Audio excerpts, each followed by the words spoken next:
Si vous écoutez Changer la norme, c'est que l'entrepreneuriat vous intéresse. La Fondation Entreprendre a décidé d'encourager les initiatives sociales et solidaires en soutenant Changer la norme. Depuis 10 ans, elle agit en faveur de la cause entrepreneuriale. Elle développe l'esprit d'entreprendre chez les jeunes, elle favorise l'égalité des chances et accompagne les parcours de celles et ceux qui entreprennent. Retrouvez toutes les initiatives de la Fondation Entreprendre sur www.fondation-entreprendre.org. Je veux voir le bonheur dans chaque œil de chaque spectateur.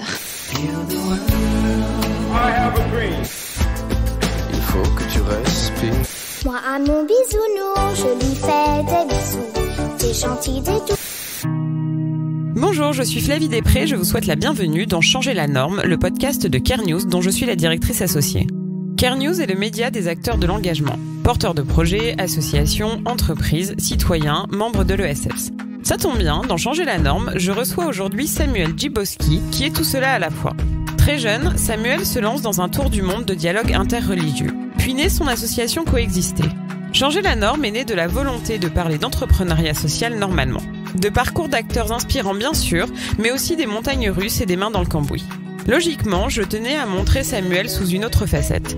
Non content d'enseigner l'économie sociale et solidaire à Sciences Po, il est cofondateur d'un cabinet de conseil, Convivencia, qui accompagne les entreprises dans la valorisation de la diversité religieuse et convictionnelle.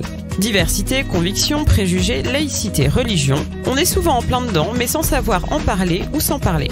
C'est la mission de Samuel qui est capable de parler aussi bien de religion, de culture que de ses clients et de l'ESS. Comme pour chaque épisode, nous allons parler sans langue de bois, toucher du doigt les sujets non politiquement corrects et changer la norme. Bonjour Samuel. Bonjour. Bon alors, je suis contente de te recevoir. Parce que alors là, c'est vraiment le profil peut-être le plus original que j'ai eu dans Changer la norme. Il pleut des cordes dehors. On a eu du mal à démarrer, mais je suis contente que tu sois avec moi. Donc toi, t'as monté une asso qui s'appelle Coexister. Et parallèlement, il y a une entreprise qui est un cabinet de conseil qui s'appelle Convivencia. Les deux sont articulés dans le mouvement Coexister. Tu vas nous raconter tout ça. Mais ton cœur d'intérêt, enfin le cœur du business aussi, c'est le mieux vivre ensemble, le lien social. Exactement. Voilà, donc moi j'ai reçu des gens qui faisaient des services, j'ai reçu des gens qui faisaient des produits, mais des gens qui faisaient du lien social, j'en avais pas encore eu, donc je suis très contente. Est-ce que tu peux me dire en une phrase en quoi consiste le mouvement Coexister et ensuite me dire deux tout petits mots sur les deux structures? Le mouvement Coexister, c'est un mouvement qui essaye d'apprendre à mieux vivre ensemble, en particulier dans la diversité de convictions, qui caractérise un pays comme la France. C'est un des pays où il y a le plus grand nombre de convictions religieuses ou spirituelles présentes, après Singapour d'ailleurs, juifs, chrétiens, musulmans, athées. Et donc vivre cette diversité-là dans un pays qui est pluriel, c'est pas évident, c'est pas inné. Donc ce qu'on essaye de développer, c'est des parcours d'apprentissage de différents publics. Et là, donc on distingue les deux structures facilement. Il y a Coexister qui va proposer cet apprentissage à tous les citoyens, citoyennes qui viennent volontairement, librement en tant qu'individus. Et là, on s'adresse surtout à des jeunes, en ville, en quartier, en école. Et puis, il y a une deuxième structure, Convivencia, qui fait la même chose, mais qui va apprendre ce vivre ensemble à des structures, des organisations. Donc, ça peut être des entreprises, des assos, des administrations. C'est comme ça qu'on distingue. Donc, tu étais très jeune quand tu as commencé. Oui. Et tu as commencé par une association. Oui. Et du coup, ton but, c'était une mobilisation d'intérêt général. Tu voulais faire le lien entre différentes religions à la base. Ok. Et ensuite, comment est venue cette idée de mettre une entreprise en parallèle? Alors déjà, si je précise un petit peu, il y a un lien entre personnes de différentes religions, convictions, et ça c'est très important pour nous parce qu'en tant qu'innovation sociale, c'est une rupture qu'on a choisie dès le départ. Le dialogue interreligieux qui a un siècle derrière lui a toujours essayé de connecter des religions entre elles. C'est jamais ce qu'on a essayé de faire, parce qu'une religion c'est un système, c'est des communautés organisées, c'est aussi des leaders religieux. Nous on essaye de se rapprocher des personnes, et il se trouve que les citoyens, citoyennes de ce pays ont des convictions personnelles. Elles peuvent être religieuses, elles peuvent être spirituelles, et c'est ça qui nous intéresse. Donc le lien concret, il est toujours entre des personnes et pas des religions. Et ça, c'est souvent un stéréotype qui peut avoir à notre sujet, alors qu'en fait, tout notre travail n'est jamais confessionnel et n'est jamais communautaire. Il est que sur les personnes qui portent leur propre histoire. Comment est venue l'idée de créer une entreprise? Alors, d'abord pour moi, c'est paradoxal, mais c'est ce que j'appelle l'hybridation. L'association Coexister et la société Convivencia sont toutes les deux des entreprises sociales. Il n'y a pas une association et une entreprise sociale. Pourquoi? Parce que c'est l'idée d'entreprendre quelque chose avec une activité économique au service de l'intérêt général. Et les deux structures ont une activité économique. La différence, c'est qu'il y en a une, c'est son activité majoritaire, la société, alors qu'il y en a une, c'est son activité minoritaire, l'association. L'idée, elle me vient de Christian de Boisredon. Je prenais un café avec lui en 2011. Il est venu me voir en me disant c'est quoi ton projet Coexister, c'est génial, raconte-moi. J'avais 2 ans de projet et j'avais 18 ans exactement. Et il m'a dit mais en fait tu t'en rends pas compte, mais ce que tu fais c'est de l'entrepreneuriat social. Je dis bah non, c'est une association. Il me dit c'est pas grave, c'est compatible, tu peux avoir une association et faire de l'entrepreneuriat social. Converti. Exactement. Et notamment je me suis rendu compte de ça parce qu'on venait de faire un premier tour du monde avec 4 jeunes juifs, chrétiens, musulmans, athées à la recherche d'initiatives interreligieuses. C'est un 3e programme en fait de Coexister Convivencia qui s'appelle Interface Tour, et ce tour du monde était à 2/3 autofinancé. Comment ? On avait produit de la donnée sur les initiatives interreligieuses au service de la paix, on avait de l'analyse, et ces données, elles intéressaient beaucoup les universités. Alors on les a vendues aux universités, et sur un tour qui a coûté 100 000 €, il y avait 66 000 qui venaient de la vente de ces données. Et c'est pas des données personnelles, c'est des données académiques. Et donc là, on a réalisé, il y a un modèle économique qui fonctionne. Et c'est comme ça qu'on s'est dit, généralisons ce modèle, on va vendre quelque chose de qualitatif à des gens que ça intéresse, et ça va contribuer à autofinancer les structures. Donc, tu as fait ton tour, Oui. Interface Tour. Oui. Parallèlement, il y avait l'association. Oui. Elle est grande comment, cette association, pour qu'on situe bien ? Aujourd'hui, c'est à peu près 3000 membres dans 60 villes d'Europe. Donc 3000 adhérents. 3000 adhérents actifs. Pour nous, les membres sont forcément actifs. On les appelle les coexistants, les coexistantes. Ils suivent un parcours éducatif qui dure 1 an, qui commence en septembre, qui finit en juin et qui va les solliciter environ 40 fois dans l'année. Alors en moyenne, ils vont venir un peu moins chacun, d'après nos statistiques, mais eux, ils ont la possibilité, s'ils le suivent, l'opportunité, dans un groupe local de coexister, il y a 60 groupes locaux, de venir 40 fois. C'est 40 événements physiques. C'est 40 événements physiques, absolument. Oui, donc c'est presque, enfin, c'est pas une fois par semaine, mais si t'enlèves les vacances, si, c'est une fois par presque... semaine. Si on enlève les vacances, en fait, c'est une fois par semaine. Et ça, c'est vraiment notre spécificité, c'est que c'est de la rencontre dans la vraie vie, entre des personnes, encore une fois. Et c'est des ateliers, c'est des cours, c'est des discussions? Alors, notre pédagogie, elle est en 3 temps. Le premier temps, ça va être des ateliers de débat, de rencontres, pour se découvrir différents, donc basés sur la différence. Ça peut être table ronde, visite de lieux de culte, fêtes partagées, donc on va fêter l'Aïd, Rosh Hashanah et Noël ensemble. Ça peut être cinéma, musée, n'importe quel support artistique, culturel, intellectuel qui provoque une conversation. Et nous, notre savoir-faire, c'est que nos bénévoles, qu'on appelle les connecteurs, ils sont 350, savent créer les conditions de l'empathie et de la bienveillance pour que ces moments de dialogue marchent. Ça, c'est le premier temps de la pédagogie. Le deuxième temps de la pédagogie, c'est qu'il va y avoir des actions de solidarité, donc des opérations qui sont menées avec des ONG dont c'est le métier, visite de sans-abri, visite de malades, visite de personnes seules, isolées. Et là, en fait, nos jeunes découvrent le sens de notre devise, diversité de conviction, unité dans l'action. Le but, c'est qu'ils découvrent qu'à travers la solidarité, ils ont des lignes d'unité beaucoup plus fortes que ce qui les différencie dans un premier temps. Et le troisième moment de la pédagogie, c'est les ateliers de sensibilisation. Donc, c'est nos membres, coexistants et coexistantes, qui répondent aux 500 établissements qui nous contactent chaque année, établissements scolaires, et qui vont faire un atelier sur les préjugés. Et cet atelier-là, il est extrêmement sollicité. Et là, on a la première dimension entreprise sociale de coexister, puisque ces ateliers sont payants pour les écoles. Ils achètent un atelier de déconstruction des préjugés, nos membres le délivrent, et l'ensemble de ces ateliers couvre 15% de notre budget annuel. C'est marrant, t'as presque le même slogan que l'Europe. Oui, tout à fait. Qui est unis dans la diversité, qui est un de mes préférés. Exactement, mais on le décline en fait. Diversité de conviction, unité dans l'action, parce qu'on s'est rendu compte qu'un des problèmes de l'Europe et de la France ou des sociétés occidentales, c'est qu'elles savent pas où chercher l'unité et où chercher la diversité. Il y a parfois confusion. Typiquement, on va chercher l'unité sur les identités, alors qu'en fait, nos identités sont plurielles. C'est irréductible. Et on va chercher de la diversité sur des choses qui n'en valent pas la peine. Par exemple, les origines ethniques, et donc on divise, on scinde. Alors que la diversité sur les convictions est quelque chose de dynamique, parce que c'est chacun qui vient avec ce en quoi il croit. Et l'unité sur l'action, on est sûr de faire converger tout le monde. C'est un beau slogan, j'approuve, si je peux avoir un avis. Donc, l'asso, on parlera de son financement après, et c'est ensuite donc que tu as créé Convivencia. Oui, alors l'asso c'est 2009, Interface Tour 2012, Convivencia 2015. D'accord, donc plus récent. Mm-hmm. Est-ce que c'est une déclinaison de ce que tu proposais dans l'association et tu t'es dit, en fait, on peut faire un business social derrière? Ou est-ce que c'était un besoin de financement? C'est absolument les deux.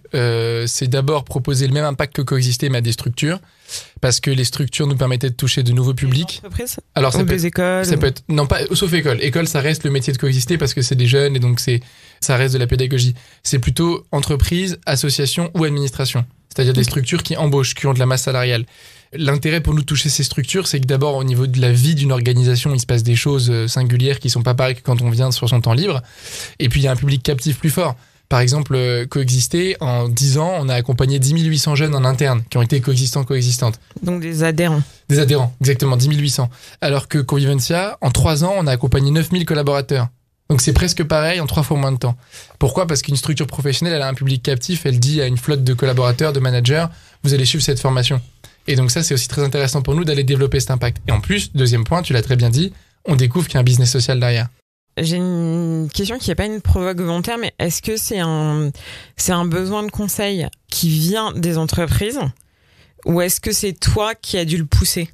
Non, c'est plutôt eux qui le poussent. Aujourd'hui, on fait très peu de prospects. C'est pas un métier qu'on sait exercer d'ailleurs. On est toujours dans le besoin, donc je lance un appel si on peut nous aider sur le sujet.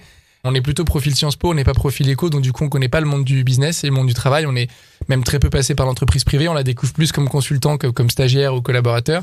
Puis moi, comme j'ai commencé à coexister à 16 ans, j'ai pas d'autres expériences pro. Et en fait, les besoins sont très importants. Alors on apprend à aller au-devant de ces besoins, mais aujourd'hui l'Observatoire du fait religion de l'entreprise, qui est un institut dirigé par Randstad, la boîte d'intérim, révèle qu'un manager sur 2 est confronté au fait religieux toutes les semaines et un manager sur 4 ne sait pas comment le gérer. Dans 14% des cas, il y a blocage et 9% des cas, conflit. Est-ce que tu peux juste expliquer ce que c'est qu'être confronté au fait religieux, peut-être pour les gens qui saisiraient pas ? Tout à fait, il y a 5 réalisations possibles du fait religieux de l'entreprise. Il y a la restauration, est-ce que je mange cachère, halal, végétarien, etc. Le vêtement, porter un voile, une kippa, une croix. Un signe distinctif. Un signe distinctif. La relation femme-homme, parfois avec le sexisme. La demande de congé pour avoir des fêtes, célébrer un culte. Et la demande de prière pour prier sur le temps de travail. C'est les 5 revendications les plus courantes, il y en a d'autres, mais qui vont faire que le fait religieux s'exprime aussi dans le monde du travail. Donc toi, ta mission de conseil, c'est de faire dialoguer les gens, de rappeler la loi, parce que c'est encadré aussi selon les structures en général, et j'imagine qu'il y a aussi des règlements internes. Ouais, tout à fait. La mission de conseil, c'est de permettre à l'entreprise de se positionner sur les sujets où elle peut se positionner, quand elle est ni obligée de faire quelque chose, ni interdite de faire quelque chose. Elle a une marge de manœuvre. Et dans cette méthode-là, effectivement, on fonctionne dans l'entonnoir, le contexte sociologique de la France, ce que la loi exige, et ce que vous pouvez ensuite choisir de faire. Et typiquement, il y a des sujets où la loi est très stricte. Par exemple, l'entreprise ne peut pas interdire les signes religieux en entreprise parce que c'est le privé. Dans le public, c'est autre chose. Et donc, comme elle ne peut pas interdire les signes religieux, elle doit, par défaut, les autoriser en quelque sorte, mais sans même le stipuler. C'est les droits de l'homme qui le garantissent, l'article 18. Et donc, si elle veut restreindre la liberté religieuse, elle a 6 critères de restriction possibles: l'hygiène, la sécurité et 4 autres. À l'inverse, sur les salles de prière, la loi ne dit rien. Les droits de l'homme non plus. Donc une entreprise peut tout faire. Elle peut proposer une salle de prière à tous les étages, pour ceux qui le souhaitent, ouverte, bouddhiste, chrétien, musulman, juif. Mais elle peut aussi interdire complètement la prière dans son entreprise. Elle a le droit des 2 extrêmes. Et donc nous, notre but, c'est d'aider l'entreprise à prendre une position. Et ce qu'on dit d'abord, c'est qu'il faut qu'elle ait une position quelle qu'elle soit. Après, on peut avoir un avis en fonction des situations. Mais on lui dit d'abord, positionnez-vous sur le sujet, parce que si vous n'êtes pas positionné, on va venir vous chercher au tournant. Convivencia a été créé en 2015. Oui. Grosse année. Est-ce que tu sens une différence entre 2015 et maintenant ? Une baisse, une montée Oui, alors ce qui a augmenté depuis 2015, c'est les conversations. C'est une statistique aussi sur le fait religieux dans l'entreprise. À la pause café, par exemple, on parle beaucoup plus de religion depuis le terrorisme en France qu'avant. Ça a posé beaucoup de questions aussi sur la place de la religion dans l'espace public, sur les convictions individuelles, sur ce qu'elles sont capables de produire, parce que pour beaucoup de Français, jusqu'à présent, la religion, elle provoquait des abbés Pierre, personnalité préférée des Français. Quand on découvre qu'elle provoque aussi des abdés d'islam, ça fait un choc. Donc on a les 2 extrêmes. Il y a une conversation du coup qui augmente. Ce qui a baissé, c'est le niveau de tension. Le niveau de stress et de conflit, il était beaucoup plus fort dans la période terroriste. Il y avait des enjeux identitaires aussi derrière, de défense de modèles qui s'affrontent, et puis de peur d'être stigmatisé pour les personnes musulmanes en particulier, ou juives qui sont la cible du terrorisme souvent. Donc ça a baissé en tension, ça a augmenté en conversation. Donc nous, on essaye d'arriver avec des outils pour que la diversité de l'entreprise soit une force pour l'entreprise. J'ai regardé un peu la liste des clients, c'est des grosses structures. Ouais. J'ai une question qui va paraître bête, mais tant pis, j'y vais. Il n'y avait pas d'autres cabinets de conseil avant qui faisaient ça ? Si, alors on est 8 sur le marché, très identifiés. Il y a eu un article une fois dans l'Express magnifique qui comparait nos 8 compétences, 8 qualités. Alors, un des points forts qu'on a sur les 8, c'est qu'on est la seule entreprise sociale. Et donc ça, c'est quand même un sacré atout, parce qu'il y a des grandes boîtes comme Total qui nous ont dit, quand on vous a choisi, on avait le choix entre 3 offres. Et en fait, ce qui nous a plu, c'est qu'on faisait d'une pierre deux coups, parce qu'en plus d'avoir un service de qualité, on rémunère pas le capital, parce qu'on sait que vous allez réinvestir et que vous êtes entreprise sociale. Et aujourd'hui, on est leader du marché sur les 8 en termes de chiffre d'affaires. On est parmi les plus jeunes. Alors, je dis ça avec beaucoup de respect pour mes concurrents, mais c'est vrai que on est. C'est bon d'avoir des concurrents. C'est très bon d'avoir des concurrents, exactement. Je pense que ce qui nous distingue aussi, c'est le fait qu'on est une équipe jeune et vraiment pluridisciplinaire. On a un niveau académique qui est solide. On est tous en master, soit en sciences des religions, laïcité, relations internationales, quelque chose dont on a besoin pour former. On a des agréments du gouvernement sur le sujet aussi pour former des fonctionnaires. Et on a une énorme expérience pratique. On est tous passés par l'éducation populaire, soit par le syndicalisme lycéen, le scoutisme ou coexister. Et donc, ce côté pratique terrain de résoudre des situations empiriques avec une connaissance académique solide fait que on est assez agile. Et je pense aussi qu'il y a des entreprises avec qui on rigole beaucoup dans le sens où on est ludique et donc on n'a pas peur du jeu. Et ça, c'est aussi une réalité générationnelle. Alors, du coup, on va rentrer un peu dans les chiffres. Est-ce que Convivencia alimente Coexister ? Convivencia alimente absolument Coexister. Alors aujourd'hui, c'est pas beaucoup encore. On reverse maximum 40 000 euros de dividendes par an. Ce qui est déjà pas mal pour une entreprise aussi. Ce qui est déjà pas mal, surtout dans un temps si court, parce qu'aujourd'hui, on est dans le 4e exercice qu'on va clore dans 3 mois. On connaît pas encore les chiffres de l'exercice en cours, mais ils seront plus hauts que les précédents. Et donc, c'est déjà pas mal. Surtout qu'on est sur un budget qui n'a pas dépassé 300 000 encore. D'accord. Seulement sur l'entreprise sociale, enfin sur la start-up, pardon, sur Covivencia. Donc ça, c'est un des moyens. Et donc si je regarde le budget de Coexister, comme je parlais des 15% de sensibilisation auxquels on ajoute les 40 000 euros de Convivencia, en gros, côté Coexister, on a un bloc d'autofinancement qui est d'un tiers. Et ce tiers-là va être nourri non seulement par nos ateliers en milieu scolaire et par les excédents de Convivencia, mais aussi par notre boutique. On a une boutique qui est très lucrative. T-shirt, sweatshirt, livres, manuels, cahiers de vacances. Oui, alors je suis en train de faire le signe, donc personne ne le voit, mais je vois très bien le logo. Avec le logo, exactement. Et ça, c'est vrai que ça marche bien. Cette boutique, elle a du succès. Et puis, on a fait un choix fort aussi qu'on assume. Beaucoup de cofondateurs du mouvement, enfin, on est 5, ont écrit des livres et on a renoncé à nos droits d'auteur. Et donc, les livres sont très lucratifs. Parce que y a une marge énorme qui est faite par l'association, puisqu'il n'y a pas de droit d'auteur à payer. Donc, typiquement, mon dernier livre qui s'appelle Fraternité radicale, il est vendu 18 euros par Coexister et Coexister touche 9 euros de profit net dessus.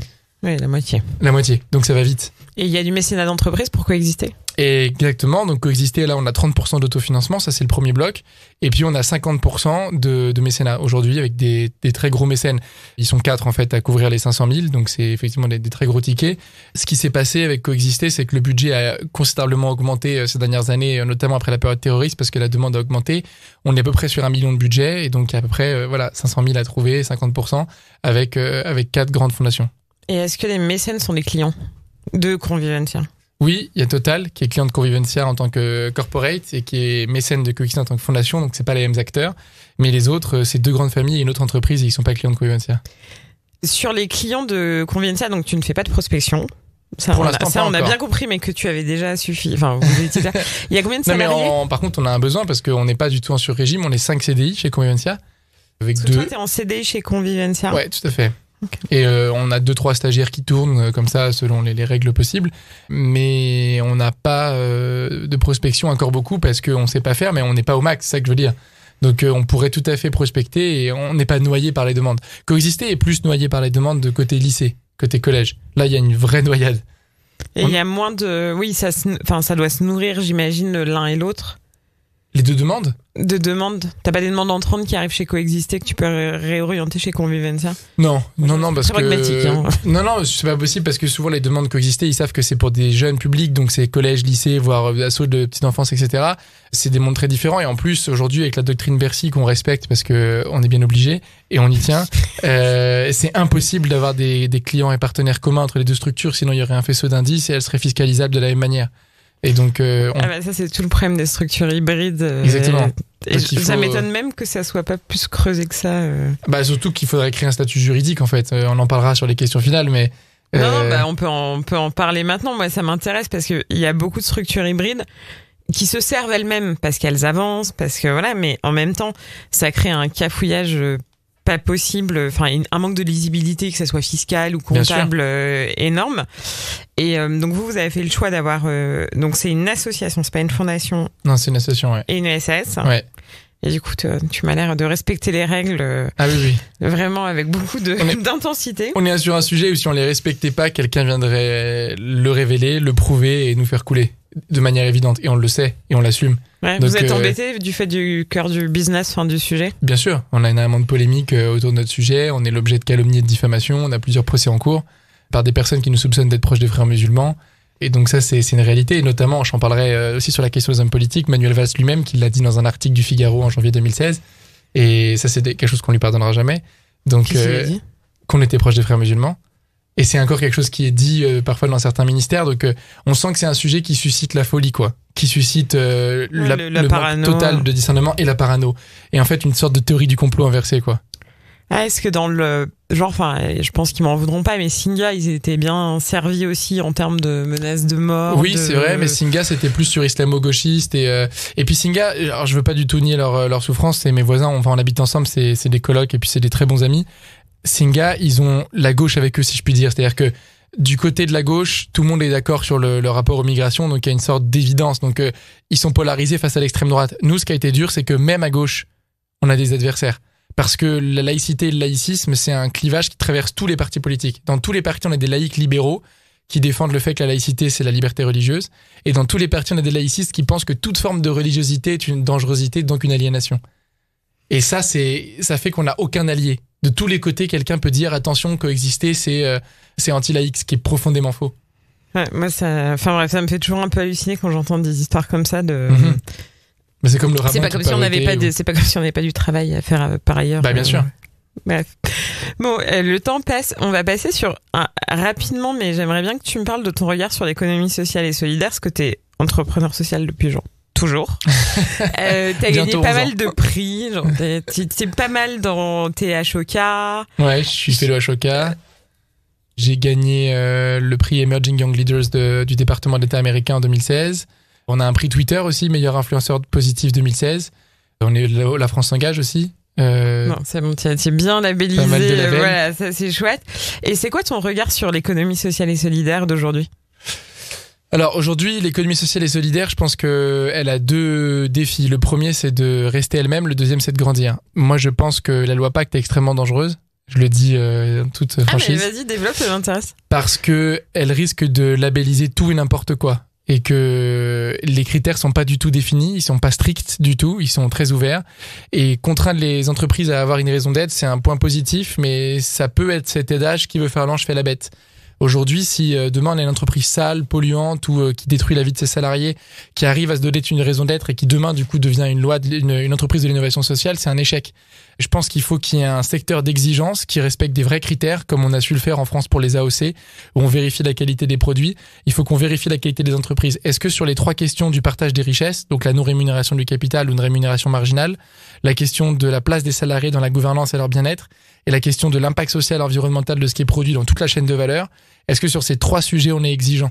Et il y a beaucoup d'entreprises aujourd'hui qui pas seulement greenwash, mais qui se social wash en prétendant qu'elles respectent ces 3 critères, alors qu'en fait, il y en a souvent que 1 sur 3 qui est respecté, et même dans sa façon de le respecter, il est mal respecté.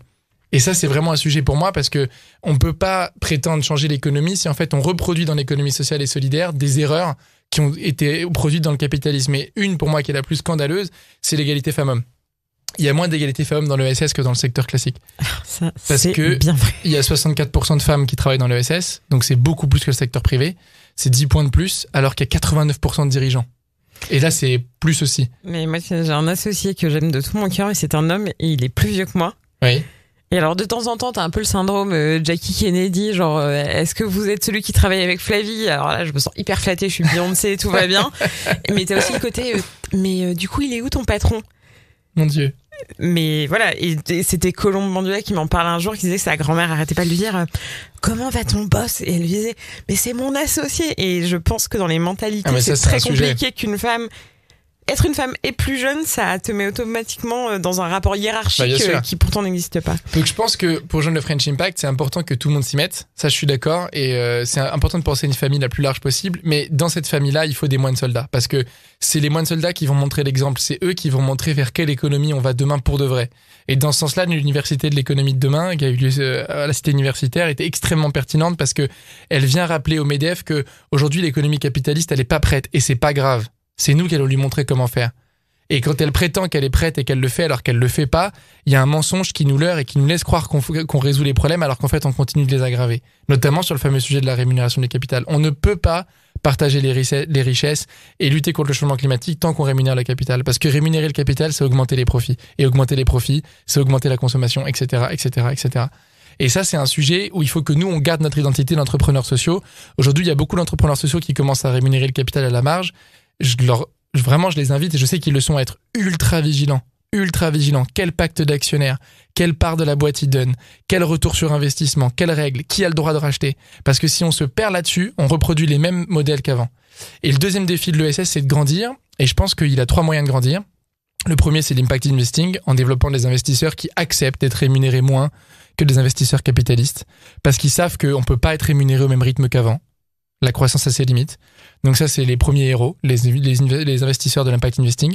Le deuxième, c'est les carrières. Donc les jeunes qui sortent des grandes écoles et qui ont le choix entre une embauche à 120K, parce que c'est ce que leur CV vaut parfois dans une entreprise privée, ou à 30K dans une entreprise sociale. Et ceux qui prennent 4 fois moins dans une entreprise sociale, ils existent, ils sont nombreux. Je pense qu'il faut qu'ils continuent et qu'ils savent qu'ils contribuent. Ça se rémunère mieux.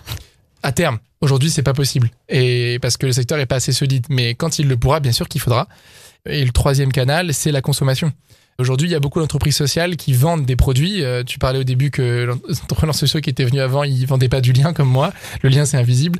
Ceux qui vendent des vêtements, ceux qui vendent de la nourriture, ils sont en croissance exponentielle. Il faut se renseigner sur eux et acheter chez eux. C'est une manière aussi de faire grandir le secteur.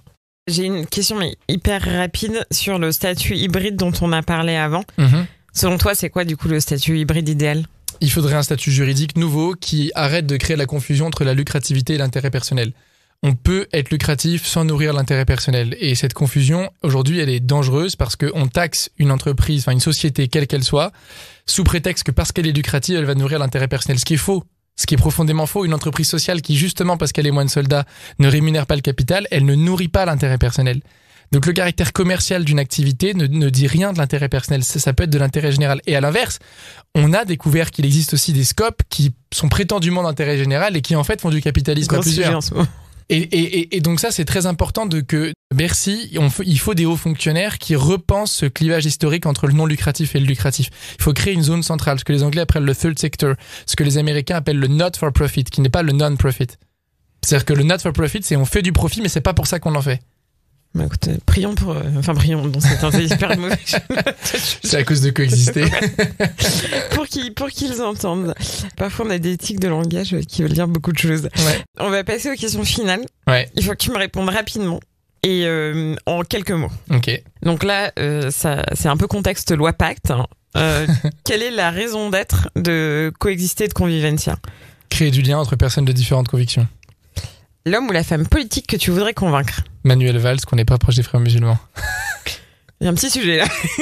La taxe que tu aimerais inventer et pourquoi ? La taxe sur les dividendes au-delà de fois 40 de valorisation. Le patron du CAC 40 que tu pourrais ou que tu voudrais être ? Je pense que ça reste Emmanuel Faber. Et la somme pour laquelle tu tairais un scandale politique ? La somme pour laquelle je tairais aucune. Absolument aucune. Merci beaucoup Samuel. Merci d'avoir écouté jusqu'au bout cet épisode. Changer la norme, le podcast de CareNews se retrouve sur SoundCloud, iTunes, Spotify et partout la technologie à l'heure de nous mener. N'hésitez pas à nous suggérer des invités, à faire des commentaires, à diffuser autour de vous et à noter le podcast afin de vraiment changer la norme. Merci.